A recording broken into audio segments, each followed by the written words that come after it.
प्रिय मित्रों, मेरे वीडियोस को देखने के बाद आप लोग व्हाट्सएप के द्वारा मुझे जो संदेश भेजते हैं उसके लिए मुझे बहुत खुशी है। इस वीडियो को देखने के बाद भी अपने प्रश्न और अपनी शंकाएं मुझे भेजिए। यहाँ तक कि कोई विमर्श करना चाहते हैं उसको भी भेजिए, मुझे कोई दिक्कत नहीं है, क्योंकि आप लोग जो लिखते हैं उससे मुझे ये पता चल जाता है कि अब किस विषय की जरूरत है। जो नास्तिक लोग सुन रहे हैं उनसे दो शब्द मैं बोल दूं, उसके बाद अपन विषय पर प्रवेश करेंगे। कुछ नास्तिक लोग मुझे लिख के पूछे, आप ये जो सब बोलते हैं इसका प्रमाण क्या है? अरे भैया, हाथ कंगन को आरसी क्या। मैं हर चीज में जो भी बोलता हूं, व्यक्ति का नाम, घटना का नाम, वस्तु का नाम, वस्तुओं के चित्र देता जा रहा हूं। और आज दुनिया में सबसे बड़ी रिसर्च लाइब्रेरी आपके मोबाइल में है।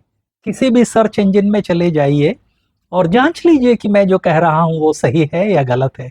इसलिए इस तरह से खाली गीदड़ भभकी देने से कुछ नहीं होगा, क्योंकि मैं जो बोल रहा हूं वो काफी गवेषण के बाद तथ्यों के आधार पर बोल रहा हूं, और इसीलिए तो मैं तथ्य बताता जा रहा हूं। अब आप जाके जांचिए, बताइए तथ्य जो मैं बोल रहा हूं वो गलत है या सही है, या जो मैं तथ्य बोल रहा हूं वो तथ्य नहीं, सिर्फ कल्पना है। जरा बोलिए तो। दूसरी बात, कुछ नास्तिकों ने मुझे लिख के पूछा, क्या तुम ही एकमात्र एक व्यक्ति हो जो विज्ञान को जानता है? जी नहीं, मैंने इस तरह का कोई दावा नहीं किया है। मैंने सिर्फ यह दावा किया है कि मैं विज्ञान को जानता हूं। मेरे समान लाखों, बल्कि करोड़ों लोग हैं जो विज्ञान से परिचित हैं, और उन्हीं लोगों के कारण मैं ये सारी चीजें, या उन लोगों की जरूरत के लिए ये सारी चीजें बताता जा रहा हूं। इसलिए जो नास्तिक मेरे वीडियोस को देखकर बड़े रेस्टलेस हो रहे हैं, उनसे मैं कहना चाहता हूं, भैया काहे को इतना रेस्टलेस होते हो? मैं आपको सच्चाई बता रहा हूं, सच्चाई को मान लो और ये नास्तिकता छोड़ के अपने सृष्टिकर्ता परमेश्वर के पास चले आओ, तो फिर ये सब परेशानियां नहीं होंगी, जिंदगी में शांति और मिल जाएगी। अब मैं मसीही मित्रों से कुछ देर बात करना चाहता हूं। मसीही मित्र अक्सर मुझसे पूछते हैं, Shastri sir, Bible and science के बारे में ये नास्तिक लोग अक्सर दावा करते हैं कि बाइबल तो एक बहुत पुरातन पंथी ग्रंथ है और उसका साइंस से क्या लेना देना। कुछ और लोग कहते हैं कि साइंस ने बाइबल में जो कुछ है सबको गलत सिद्ध कर दिया है। मेरे मसीही दोस्त, ये सिर्फ प्रचार तंत्र है, यह सिर्फ नारेबाजी है, इसमें कोई सच्चाई नहीं है। बाइबल एक प्राचीन पुस्तक है, इसका मतलब यह नहीं है कि पुरातन पंथी पुस्तक है। बाइबल एक प्राचीन पुस्तक है, उसका मतलब यह नहीं है कि उसमें ये विज्ञान संबंधी जो बातें कही गई हैं वे सब गलत हैं, या विज्ञान ने उनको गलत सिद्ध कर दिया है। बिल्कुल नहीं। आज तक विज्ञान ने बाइबल के एक भी प्रस्ताव को गलत सिद्ध नहीं किया है। और चूंकि आप लोग इस विषय के बारे में जानना चाहते हैं, इस कारण मैं इस तरह के लगभग 1 दर्जन वीडियो में बाइबल एवं विज्ञान के बारे में बोलना चाहता हूं। इसमें कोई भी वीडियो मिस ना करें, इसलिए इसको सब्सक्राइब जरूर कर लें।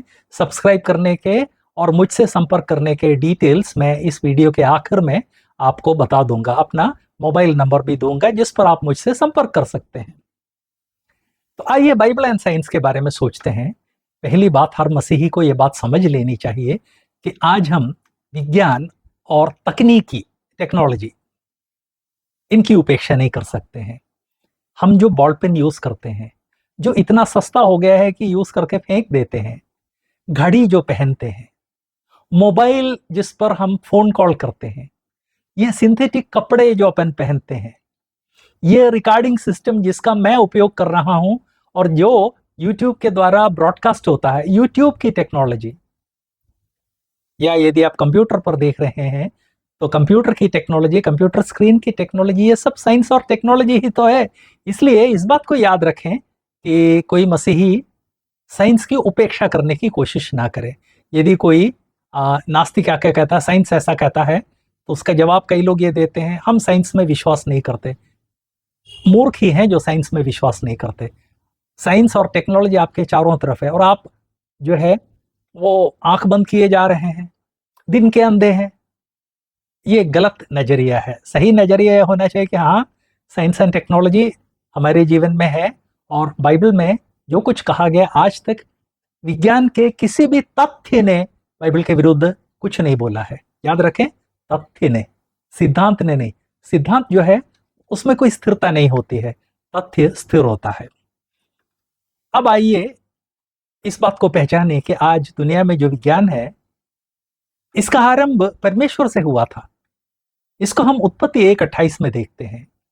उत्पत्ति 1:28 में हम पढ़ते हैं, परमेश्वर ने उनको अनुग्रह दिया, उनसे कहा फलवंत बनो,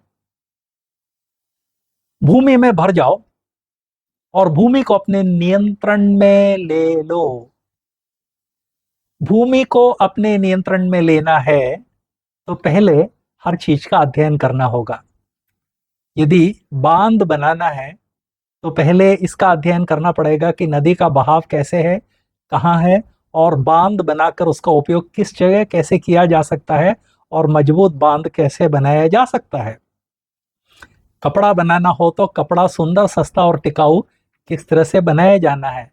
ये सब कुछ टेक्नोलॉजी है, लेकिन टेक्नोलॉजी से पहले आता है साइंस। आप पूछेंगे कि विज्ञान और टेक्नोलॉजी, साइंस और टेक्नोलॉजी में क्या अंतर है? साइंस का मतलब है ज्ञान। जब हम अपने चारों तरफ जो पदार्थ है और जो ऊर्जा है उसका अध्ययन करते हैं तो वो है साइंस। अध्ययन करने के बाद जो ज्ञान मिलता है वो ज्ञान तो है विज्ञान, लेकिन उस ज्ञान का जब हम उपयोग करते हैं वो है टेक्नोलॉजी या तकनीक या तकनीकी। सबसे पहला जो टेक्नोलॉजिकल प्रोडक्ट मनुष्य ने बनाया था वो थे अंजीर के पत्ते के लंगोट। उत्पत्ति की पुस्तक में हम टेक्नोलॉजी के विकास के बारे में बहुत कुछ देखते हैं। मनुष्य ने जब अपनी नग्नता को पहचाना, बिना किसी के बताए हुए उसने तुरंत लंगोट सी लिए। जिस तरह से पत्तों के द्वारा पत्तल बनाया जाता है उसी तरह से उन्हें लंगोट सिए। तब परमेश्वर ने आकर उनको उससे बेहतर टेक्नोलॉजी बताई जो हम उत्पत्ति 3:21 में पढ़ते हैं। उत्पत्ति के 3:21 में हम देखते हैं कि परमेश्वर ने उनके लिए चमड़े का अंगरखा बनाया। परमेश्वर ने उनको बताया कि बच्चों, तुम लोगों ने टेक्नोलॉजी तो डेवलप करना आरंभ कर दिया है, लेकिन उससे बेहतर ये अंजीर का पत्ता कितनी देर रहेगा? इसको पहन के पेड़ पे चढ़ सकते हो क्या? आधा अधूरा चढ़ोगे तब तक ये जो है सारे पत्ते तुम्हारे शरीर से टूट के गिर जाएंगे। लेकिन यदि चमड़े का अंगरखा हो तो वो ना केवल तुम्हारे शरीर पर रहेगा, काफी लंबे समय तक रहेगा। आज भी तो मनुष्य चमड़े के कपड़े पहनता है। ये पहली टेक्नोलॉजी थी जो परमेश्वर ने मनुष्य को सिखाई। ये हम देखते हैं उत्पत्ति 3:21 में। लेकिन उत्पत्ति के 3 अध्याय से 6 अध्याय में परमेश्वर की आज्ञा को मानकर उसका पालन करके मनुष्य ने और भी काफी टेक्नोलॉजीज डेवलप की जिसके बारे में हम देखते हैं। उत्पत्ति 3:23 में खेती बाड़ी के बारे में देखते हैं। खेती बाड़ी अपने आप में टेक्नोलॉजी है। हम जानते हैं कि गांव का किसान जब हल चलाता है टेक्नोलॉजी है, क्योंकि हल जमीन को खोदकर पलटता जाता है। तकनीकी ज्ञान है जिसके कारण वो ये करता है। उत्पत्ति 3:23 में इस टेक्नोलॉजी के बारे में पहली बार हम पढ़ते हैं। उत्पत्ति 4 में आते आते शहर निर्माण के बारे में हम पढ़ते हैं। याद रखें, शहर निर्माण अपने आप में बहुत एडवांस टेक्नोलॉजी है। या तो पत्थर काट के लाना पड़ेगा या ईंटें बनानी पड़ेंगी, उनको चिपकाने के लिए गारा चाहिए, दीवारें सीधे सीधे उठें, इसको देखने के लिए सही इक्विपमेंट होना चाहिए, और हथौड़ा चाहिए, कन्नी चाहिए, खोदने के लिए गैंती चाहिए, फावड़ा चाहिए। उत्पत्ति 4:17 में हम पढ़ते हैं, काइन ने अपने बेटे हनोक के नाम पर एक शहर का निर्माण किया। तो उत्पत्ति 4 आते आते देख लीजिए, परमेश्वर ने मनुष्य से कहा था ना कि पृथ्वी को अपने नियंत्रण में ले लो। मनुष्य ने कितना डेवलपमेंट कर लिया, यह हम उत्पत्ति 4 अध्याय में आते आते देखते हैं। उसके अलावा 4:20 में हम देखते हैं कि कैन के एक की संतान याबाल तंबुओं में रहने वाले और जानवरों के पालने वाले का पिता हुआ। तंबू का निर्माण या तो चमड़े से होता है, तो जानवरों का चमड़ा किस तरह से प्रोसेसिंग करके उसको आपस में जो है सी के तंबू बनाए जाए, ये टेक्नोलॉजी है, इसको उसने डेवलप किया। तंबू के लिए किस तरह से खंबे लगाने हैं और खींच के बांधना है, ये सब उसने डेवलप किया। उसके अलावा पालतू जानवरों को पालने वाला बन गया। पालतू जानवरों को पालना जो है जस्ट जानवर ला के बांध दिया ऐसे थोड़ी होता है, उसमें भी काफी बातें होती है। उसको एनिमल हस्बेंड्री एक प्रकार की टेक्नोलॉजी कहा जाता है, जिसमें आजकल बहुत ही एडवांस डिग्री उपलब्ध है। आगे हम उत्पत्ति चौथे अध्याय के 21वें पद में पढ़ते हैं कि ये याबाल जिसने तंबुओं को बनाया, याबाल जिसने जानवरों का पालन आरंभ किया, उसी के भाई यूबाल ने, जो लोग वाद्य यंत्र प्रयोग करते हैं, उनका पिता बन गया। ये उत्पत्ति 4 के 21 में हम पढ़ते हैं। यहाँ दो प्रकार के वाद्य यंत्र बताए गए हैं। एक तारों के द्वारा, तारों के द्वारा बने हुए वाद्य यंत्र हम सब जानते हैं, सितार है, गिटार है, एक तारा है, वायलिन है। वाद्य यंत्र बनाने के लिए तार बनाना है, मोटे से काम नहीं चलेगा, पतला बनाना होता है। तो किस तरह से या तो जानवरों के जो आते हैं उनसे बहुत ही पतले तार बनाए जाएं या धातु से बनाए जाएं, ये टेक्नोलॉजी याबाल ने डेवलप की। उसके अलावा ये भी है, यहाँ लिखा हुआ है बांसुरी और वीणा जैसे इंस्ट्रूमेंट उसने बनाए। बांसुरी वीणा वगैरह जो है हड्डी से, या उसके अलावा लौकी जैसे जो फल हैं जिनको बहुत लंबाई में खोखला करके बनाया जा सकता है, उनके द्वारा, या धातु के द्वारा, या बांस से बनाया जा सकता है। तो युबाल ने ये सारी टेक्नोलॉजी डेवलप की। ये हम उत्पत्ति 4 के 21 में देखते हैं। आगे 4 के 22 में हम देखते हैं काइन के एक और संतान तूबल काइन ने हर तरह के औजार बनाना शुरू किए, और इन औजारों को बनाने के लिए वो कांसा और लोहे का उपयोग करता था। लोहा अपने आप नहीं मिलता है, उसको पत्थर से पिघाल कर निकालना पड़ता है, तो इसकी टेक्नोलॉजी उसने डेवलप की। कांसा वो एक प्योर धातु नहीं है, मिश्रण है, जिसका मतलब है कि धातुओं के मिश्रण का जो उसकी तकनीक है उसको उसने डेवलप किया।